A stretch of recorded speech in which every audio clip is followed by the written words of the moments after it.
Le commentaire écrit par Idriss Shah à propos de cette histoire est énoncé de la manière suivante. Les gens accordent plus d'attention au système qu'à l'entièreté de l'expérience. Cela réfère à un comportement de l'écosystème que nous appelons en sémantique générale sclérose des catégories.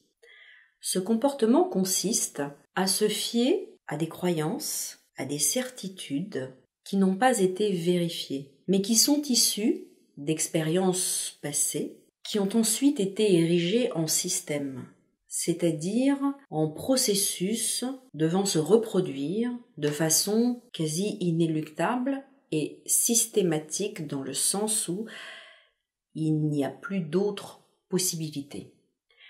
Cette sclérose des catégories conduit chacun d'entre nous à vivre chaque nouvelle expérience qui se présente à chaque seconde de notre existence de façon quasi identique, avec des présupposés, avec des certitudes.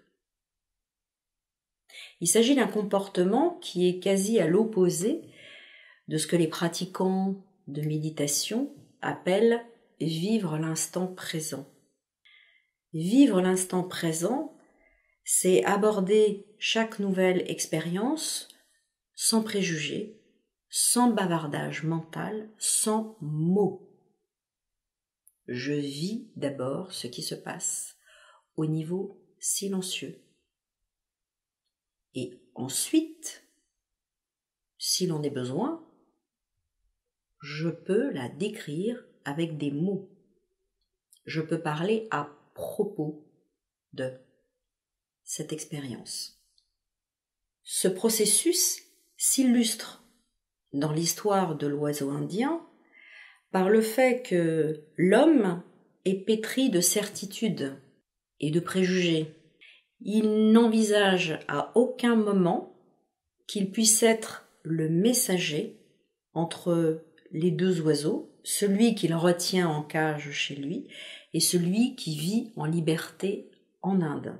Il ne s'étonne pas du tout de la commission du message dont son oiseau le charge et de la réponse qu'il rapporte de manière totalement inconsciente.